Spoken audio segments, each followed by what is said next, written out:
Yeshua Yeshua Yeshua Yeshua Yeshua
Tu es le même.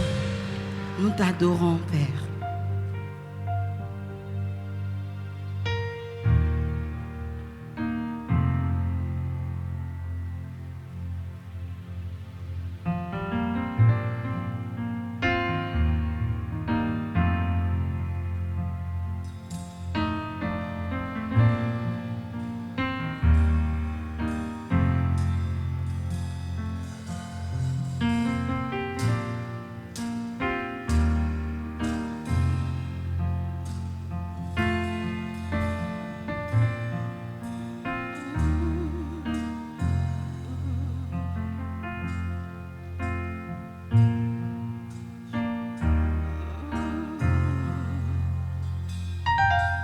Tu es le Dieu de ma vie. En toi j'ai trouvé le salut. Reçois, ô Dieu, l'adoration d'un cœur que tu as sauvé. Je veux t'adorer. Oh, je veux t'adorer. Je veux t'adorer.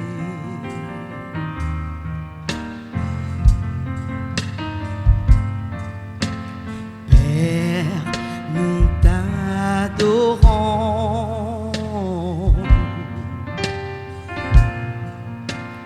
Père, nous t'adorons. Père, nous t'adorons. Oh Père, nous t'adorons. Père, nous t'adorons. Oh Père.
Seigneur des seigneurs. Et tu es digne d'être acclamé. Oh Jésus, nous t'acclamons, nous t'acclamons, nous t'acclamons, nous t'acclamons, nous t'acclamons.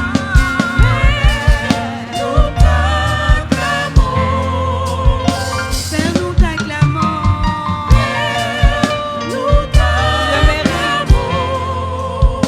Père, nous t'acclamons.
Sois célébré. Sois élevé, Père. Merci, Jésus.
Baissons la tête et prions. Seigneur, nous voulons te dire merci pour ce matin. Toi qui as bien voulu nous rassembler ici pour encore une fois écouter ta parole, pour être guidé, encouragé, défié. Seigneur mon Dieu, à continuer notre marche glorieuse avec toi. Nous voulons te dire merci de ce que, Père, lorsque nous décidons même, Seigneur mon Dieu, de t'abandonner, Seigneur, tu rattaches et tu attaches nos cœurs à toi, Seigneur. Nous voulons te dire infiniment merci. Ce matin, nous sommes là, pas parce que nous sommes meilleurs, nous sommes là, pas parce que nous sommes plus spirituels, nous sommes là par ta grâce, ta miséricorde, et nous voulons nous saisir de cela, Seigneur mon Dieu, mon roi, pour encore une fois nous affermir dans notre marche avec toi, pour que toi-même, tu nous conduises davantage dans notre relation avec toi. Sois loué, sois béni, utilise-moi comme un instrument de gloire, et que Père, Seigneur mon Dieu, nous soyons édifiés par ce message. Au nom de Jésus, j'ai ainsi prié. Amen. Alors ce matin, le thème du message, c'est que laisser à cette prochaine génération l'exemple de Paul et Timothée. Et c'est la première partie. Je sais que nous avons lu 2 Timothée, chapitre 3 et chapitre 4. Donc c'est dans ce contexte-là que nous prêchons ce matin. Amen, frères et sœurs. Et nous allons prendre 2 Timothée chapitre 4, verset 6 jusqu'au verset 13. 2 Timothée chapitre 4, 6 à 13. Si vous y êtes, je lis la parole de Dieu. Car en ce qui me concerne, je suis prêt d'offrir ma vie comme une libation pour Dieu. Le moment de mon départ est arrivé. J'ai combattu le bon combat. J'ai achevé ma course. J'ai gardé la foi. Le prix de la victoire, c'est-à-dire une justice éternelle, est déjà préparé pour moi.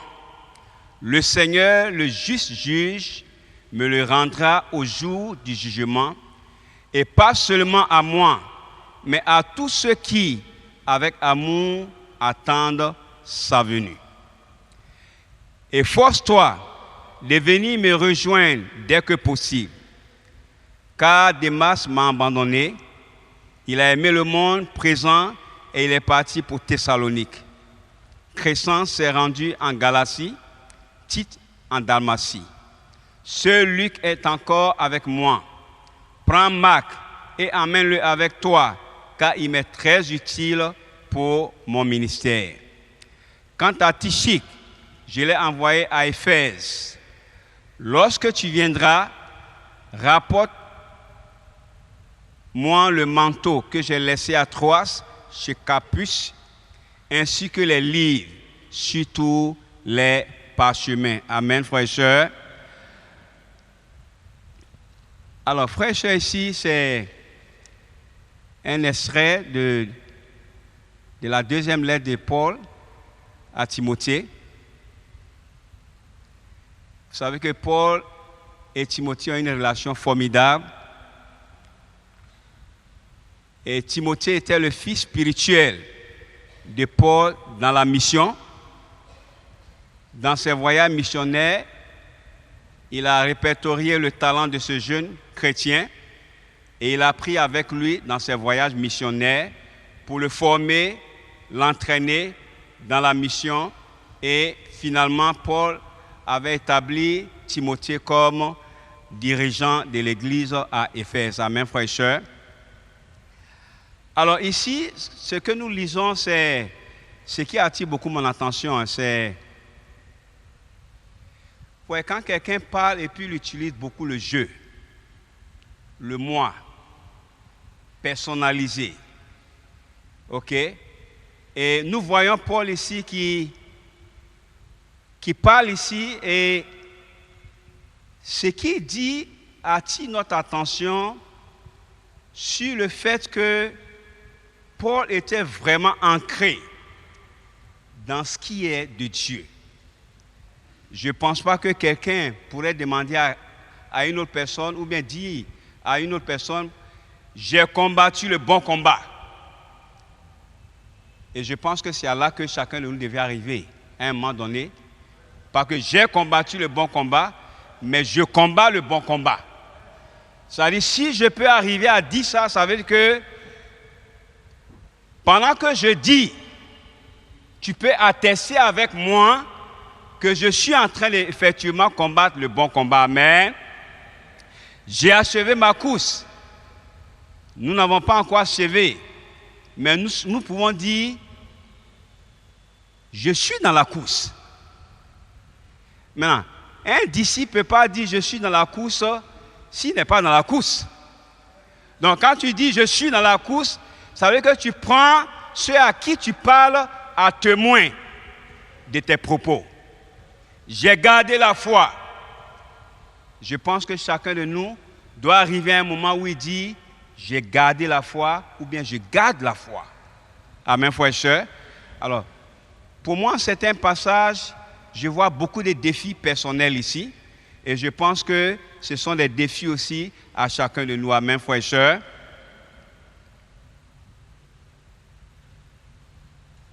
Où chacun devait arriver à parler de sa conviction des disciples avec beaucoup d'enthousiasme, beaucoup d'assurance, beaucoup de positivité. Amen.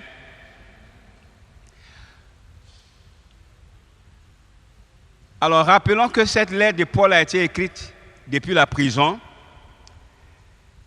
dont elle est concentrée sur l'essentiel de ce que Paul veut léguer à Timothée, son fils, et à travers cela à la nouvelle génération de chrétiens, et je dirais aussi des leaders chrétiens. Amen.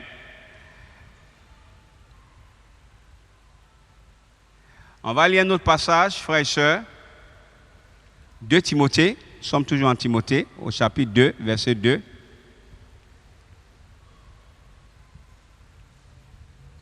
De Timothée 2, verset 2. On pourrait juste le citer. Est-ce que tu as entendu de moi en présence de beaucoup de témoins? Confie-le à des hommes fidèles, qui soient capables de l'enseigner aussi à d'autres. Ça, c'est encore Paul qui parle à son fils Timothée. Et ce que Paul est en train de dire à Timothée, c'est que ce que lui, Timothée, a vu Paul lui enseigner, qu'il fasse la même chose qu'il enseigne à d'autres personnes qui vont aussi enseigner à d'autres personnes. Amen, frères et sœurs. Alors donc ici, frères et sœurs, on parle de modèle de transmission. On parle de modèle de transmission qui est en chaîne ici.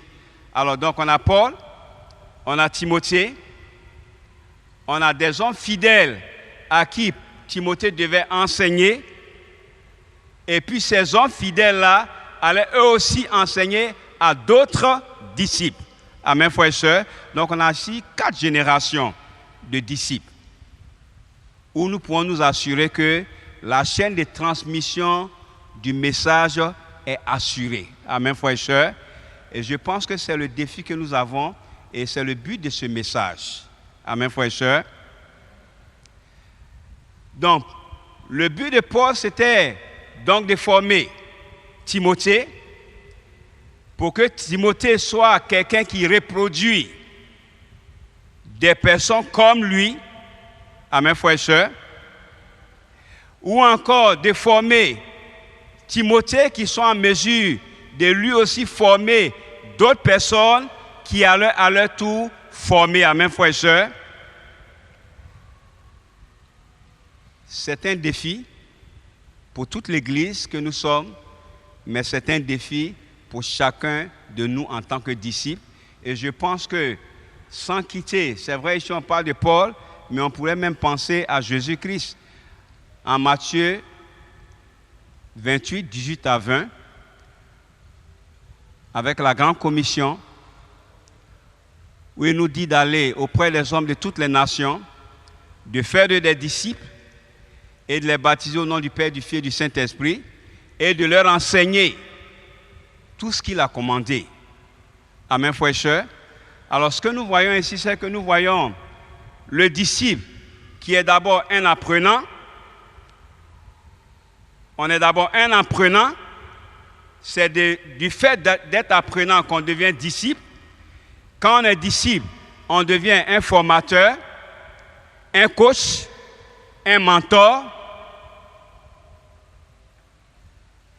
qui lui aussi fait d'autres disciples, qui à son tour devient un coach, un mentor.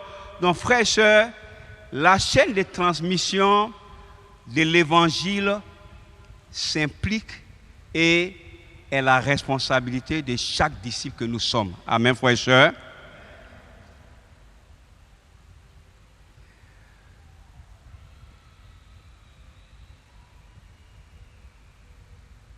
Ce matin, la problématique que nous voulons soulever, c'est, frères et sœurs, c'est possible de transmettre.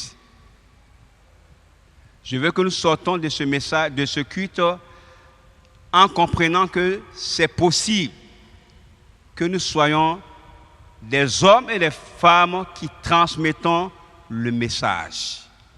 Amen, frères et sœurs. Le message est arrivé à nous, nous devons le passer à d'autres générations. Amen, frères et sœurs. De la même manière qu'il est arrivé à nous, nous le passons à d'autres générations. C'est le défi de l'Église, mais c'est le défi aussi de chaque disciple. Amen. Qu'est-ce qu'il faut transmettre? Si je posais la question à nous tous, qu'est-ce qu'il faut transmettre? Nous transmettons ce que nous avons reçu, l'Évangile. Amen, frères et sœurs. Dieu merci, le christianisme ne s'invente pas. C'est pas ça, frère et sœur. Il ne s'invente pas. Nous marchons comme Jésus a marché. Donc nous marchons au présent comme Jésus a marché dans le passé. Donc ça veut dire que le christianisme, s'il était inventé, frère et sœur, il aurait beaucoup de formes de christianisme. Mais Dieu merci, vous et moi, personne d'entre nous n'invente et ne crée le christianisme. Nous l'avons confié de Jésus-Christ à travers les écrits, l'église primitive, la vie des disciples du premier siècle. Et c'est cette même vie-là que nous reproduisons année après année, de génération après génération. Amen, frères et sœurs. Et c'est ce que nous allons continuer à faire et laisser à la prochaine génération de disciples lorsque nous ne serons pas là. Amen, frères et sœurs.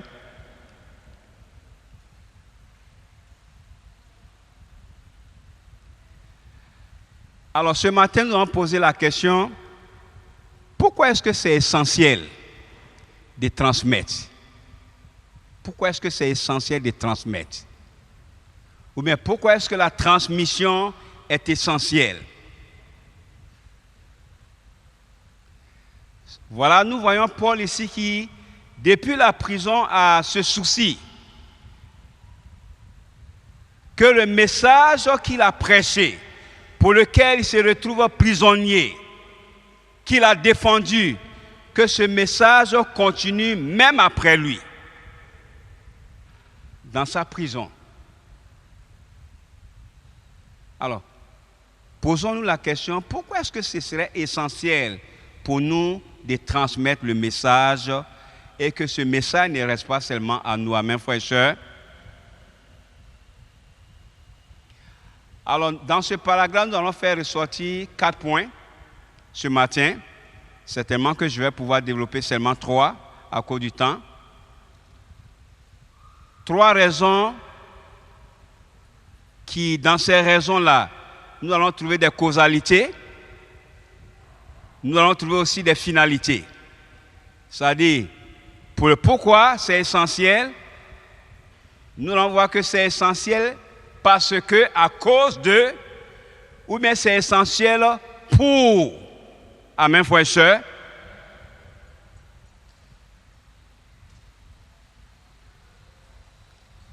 Prenons le premier point. Il est inspiré de la pensée de Paul lorsqu'il dit « Je suis prêt d'offrir ma vie comme une libation pour Dieu ».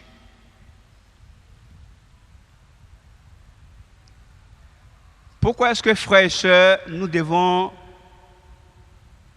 Pourquoi est-ce que c'est essentiel pour nous de transmettre le message? 1.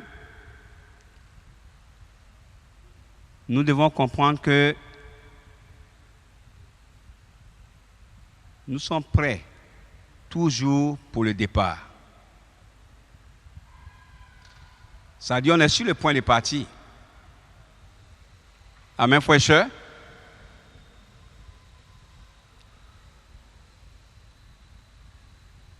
Quand ce qui me concerne, je suis prêt d'offrir ma vie comme une libation pour Dieu. Le moment de mon départ est arrivé.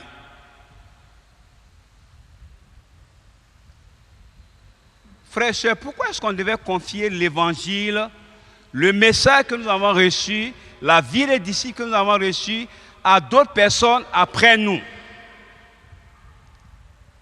Parce que nous allons partir. Je ne veux pas effrayer quelqu'un ici ce matin, mais une chose est sûre, c'est que pendant que le temps avance, nous approchons plus de notre départ de la terre que de notre arrivée. Vous convenez avec moi? Je disais tantôt, quand je regarde aujourd'hui des visages ici, je vois des grands frères dans la foi. OK? J'ai été baptisé en 95, le 25 décembre 95. Et jeune chrétien, j'étais au campus, à la cité de Mermoz, étudiant. Et notre diacre, Julien, sa femme, M. Toye, sa femme habitait en face de la cité, c'est quoi? La cité près de la RTI. Et on avait le privilège, en tant qu'étudiant, tu dois aller au culte. J'avais le privilège d'aller transporter les nattes de chez lui pour les emmener à la bout du travail, les nattes pour la classe des enfants. Certains peuvent être perdus ce matin. Tu parles des nattes, qu'est-ce qu'on fait avec les nattes? Avant, on transportait les nattes pour aller à la bout du travail où on faisait le culte pour le service des enfants. Donc, les nattes restaient chez notre diacre aujourd'hui, Julien et sa femme. Et le matin, je prenais un taxi, je partais chez eux, je prends le taxi, je mets les nattes et puis je vais à la bout du travail. Quand ça finit, le culte finit, je mets les nattes dans le taxi avec quelques étudiants. Ça nous faisait le transport assuré. Voilà. Ça nous faisait le transport assuré. Tu es sûr que tu vas aller au culte et tu vas revenir. Amen. Frères et sœurs, le temps est en train de passer. Nous sommes passés par beaucoup de choses. Beaucoup de choses sont des acquis aujourd'hui. Mais nous devons comprendre que nous sommes en train d'aller vers notre départ. Raison pour laquelle nous devons transmettre le message que nous avons reçu. Amen. Et c'est ce que Paul avait compris. De sa prison, il se souciait de comment est-ce que le message pourrait continuer à avancer. Frères et sœurs, est-ce que ce matin, toi et moi avons le souci de pérenniser le message de Christ? Le standard de l'Église, le standard de Jésus, les convictions chrétiennes. Je disais tantôt que tout disciple et apprenant, coach, formateur, mentor. Il n'y a pas d'âge. Un jeune frère ou bien une jeune soeur peut se dire ce matin que non, moi j'ai encore le temps. Non, en tant que disciple, puisque nous sommes appelés à faire quoi? À faire des disciples et à même à former ceux que nous avons fait disciples ou bien d'autres disciples. Ça veut dire que nous, d'une manière ou d'une autre, nous transmettons le message. Frères et sœurs, assurons-nous de transmettre correctement le message que nous avons reçu. Amen.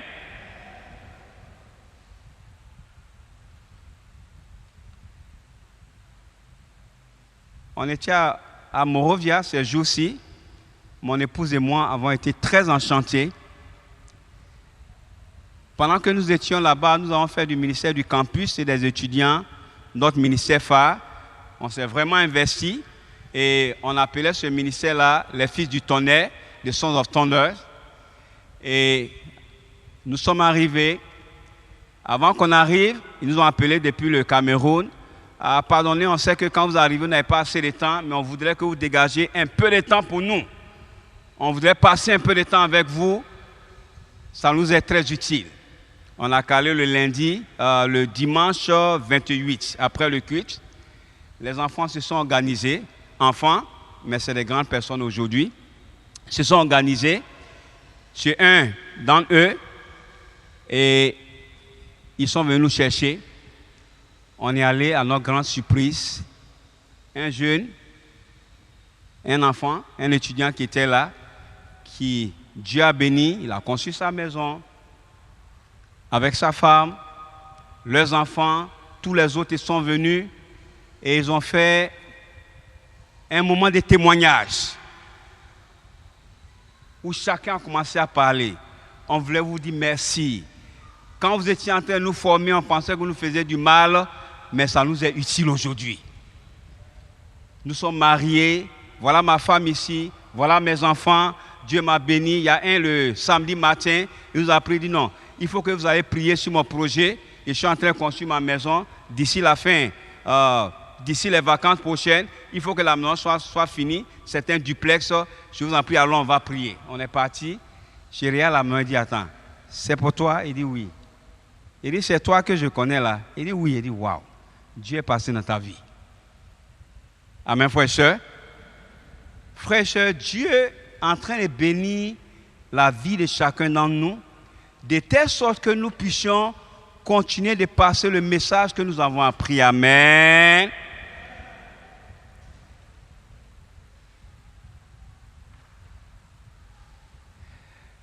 Une des raisons pour lesquelles nous devons transmettre le message,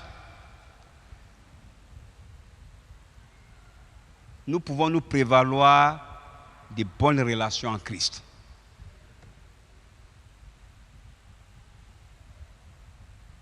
On peut s'appuyer sur les bonnes relations que nous avons en tant que frères et sœurs pour passer le message. Amen, frères et sœurs. Paul disait à Timothée, toujours nous sommes en 2 Timothée, chapitre 4, il dit, « Efforce-toi de venir me rejoindre dès que possible. Car Démas m'a abandonné, il a aimé le monde présent et il est parti pour Thessalonique. Crescens s'est rendu en Galatie, Tite en Damasie. Celui qui est encore avec moi, prends Marc et emmène-le avec moi, car il m'est très utile pour mon ministère. » Combien de personnes Paul a citées ici? Beaucoup de noms. Amen, frères et sœurs.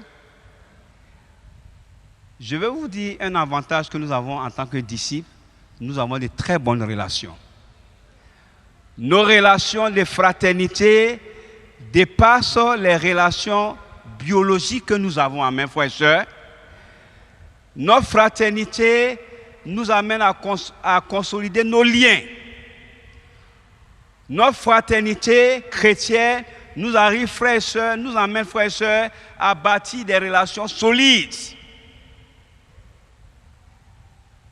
Et nous devons nous appuyer sur cela pour passer le message. Nos relations nous rendent forts, nos relations nous édifient, nos relations nous permettent de rester forts dans la foi et de ne pas abandonner. Amen, frères et sœurs.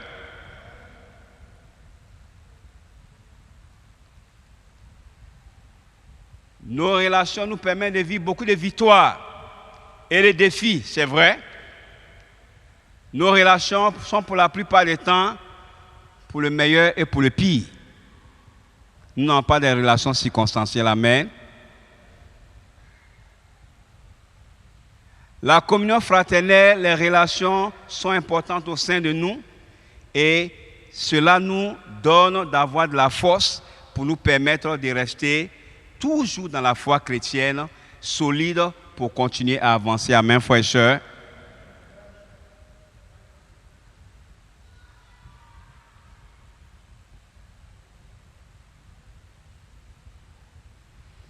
Je voulais parler du 3e point.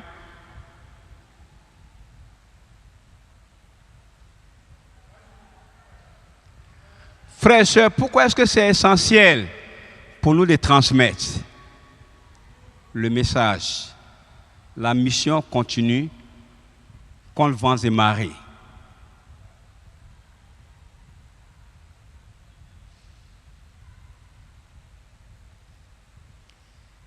Ça échoue au verset 12 de notre passage principal. Quant à Tychik, je l'ai envoyé à Éphèse. Donc, ça veut dire que de la prison où Paul était, il avait toujours le souci d'implantation d'églises ou de missions. Amen, frères et sœurs. Frères et sœurs, pourquoi est-ce que nous devons continuer de transmettre le message? Il y a beaucoup d'hommes et de femmes qui ont besoin de notre témoignage pour leur salut. Il y a beaucoup d'hommes et de femmes que nous regardons, par qui nous passons, avec qui nous travaillons, que nous côtoyons, mais qui ont besoin que nous leur parlons de Dieu, pour qu'à travers notre témoignage, eux aussi, ils puissent devenir des disciples. Amen. Avant que je ne vienne, il y a un jeune étudiant qu'on a croisé, que les étudiants ont croisé sur le campus. Ça, c'est depuis 2024. On avait une œuvre de bénévolat au campus. Et ce jeune homme avait été rencontré. Il a étudié la Bible. Et à un moment donné, il n'était pas prêt. Et en fin d'année 2025, il a appelé un des étudiants. Il a dit, est-ce que vous êtes toujours au campus? Je peux vous retrouver? Il a dit oui. Et puis ils se sont retrouvés, ils ont recommencé les études bibliques. Je me suis aussi mis dans les études bibliques. Et il est avec son grand-père, sa grand-mère. Il est dans leur église. C'est lui qui joue au piano. Il est responsable de la chorale là-bas. Et on a étudié la Bible et il s'est rendu compte qu'il n'est pas sauvé. Je lui ai dit, bon d'accord, tu veux venir à l'église? Il venait au culte des mi-semaines et autres, mais le culte des dimanches, il avait du mal à s'afficher auprès de sa famille pour venir. Je lui ai dit, non, si tu veux être disciple, il faut que tu participes à toutes les réunions de l'église. Ça, c'est le standard. Donc, il a dit à ses parents, à ses grands-parents que bon, je vais désormais à l'église. Mais tu vas déjà à l'église? Non, je vais désormais à l'église. Tu vas où? Non, je ne vais plus aller là où vous partez, mais je vais aller là où je suis, j'ai découvert la vérité. Son grand-père dit, ah bon? Donc tu veux insinuer par là que on ne connaît pas la vérité? Il a cherché à me voir et je l'ai rencontré. Quand je l'ai rencontré, je lui ai dit, grand-père, si votre petit-fils nous enseignons, nous voulons nous assurer que nous restons sur ce que la Bible dit, nous devons changer de comportement, avoir une bonne vie, se faire baptiser pour avoir le Saint-Esprit, pour avoir le pardon des péchés, avoir le Saint-Esprit et vivre une vie conforme à la parole de Dieu. Cet enseignement que nous donnons à votre petit-fils, si vous voyez qu'il a un comportement autre, je veux que vous m'appelez, on va s'asseoir et on va lui conseiller parce que sa vie doit être à l'exemple de ce que la Bible dit. Le père a dit d'accord, j'ai compris. Et dimanche passé, il devait être baptisé, la grand-mère a dit non. Il ne peut pas être baptisé. S'il doit être baptisé, il faut qu'on leur trouve un remplaçant, quelqu'un qui va aller jouer le piano. Et il faut qu'on dise à leur fils de ne plus venir à l'église avec nous, mais qu'il reste à l'église. On dit non, le fils, il est déjà mature. Il a étudié la Bible, il a vu des choses, donc il est prêt. Maintenant, si vous voulez, papa, on peut étudier la Bible. Et ce qu'il a découvert, peut-être que vous allez aussi découvrir. On ne sait pas. Le père a dit, le grand-père a dit, d'accord, je vais étudier la Bible. Amen, frères et sœurs. Et le dimanche, le mardi, je suis passé. Dieu merci, l'enfant a été baptisé. Amen.